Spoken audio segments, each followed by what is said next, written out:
नमस्कार, मी कांचन बापट रेसिपीज मध्ये तुमचं स्वागत करते। मागच्या व्हिडिओत मी डाळ तांदूळ वापरून खिमटची टिकाऊ पावडर कशी करायची ते दाखवलं।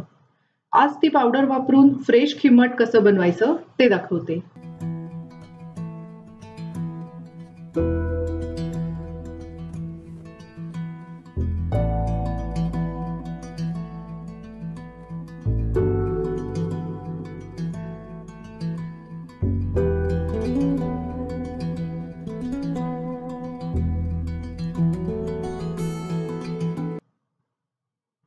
खिमट बनवण्यासाठी मी 3.5 टेबलस्पून खिमटामध्ये दुप्पट पाणी घालून ढवळून घेतलंय।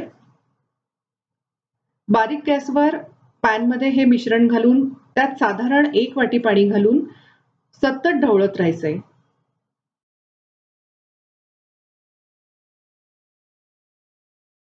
पाण्याला थोडी उकळी आली की चवीप्रमाणे मीठ घालायचं। मिश्रण साधारण 10 ते 12 मिनिट शिजू द्यायचं। अधूनमधून ढवळत राहायचंय।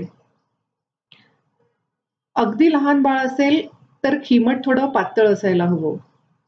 खिमट एकदा शिजलं की त्यामध्ये लागेल त्याप्रमाणे पाणी घालून मिश्रण उकळी येईपर्यंत मंद गॅसवर शिजू द्यायचंय।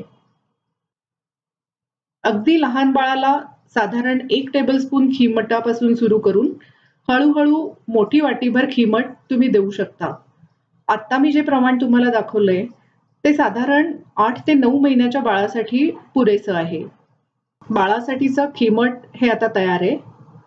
खिमट अगदी गरम गरम असतानाच त्याच्यामध्ये तूप घालून व्यवस्थित ढवळून घ्या आणि थोडंसं कोमट झाल्यावर बाळाला भरवा। बाळाला हळूहळू या खिमटाची चव आवडायला लागली की त्याला काही दिवसांनी त्याचा कंटाळा यायला लागतो।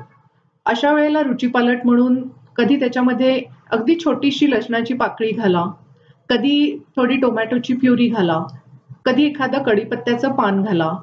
हे शिजवताना ह्यातली एखादी वस्तू वापरून तुम्ही जर खिमट बनवलं तर त्याची चव पूर्ण खिमटाला लागते आणि नक्की बाळांना हे सगळं आवडतं।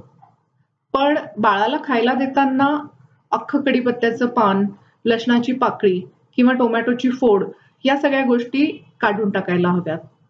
आपली कल्पनाशक्ती वापरून तुम्ही खिमटामध्ये अजूनही चव डेव्हलप करण्यासाठी अजून गोष्टी वापरू शकाल। एक गोष्ट अगदी नेहमी लक्षात ठेवा की बाळाला कधीही खूप बळजबरी खायला देऊ नका। बाळाला भूक असेल तेव्हा बाळ आपल्या मनाने खातच। बेबी फूड सिरीज मधला हा व्हिडिओ तुम्हाला कसा वाटला ते मला नक्की कळवा। अजून नवीन रेसिपीजसह परत भेटूया।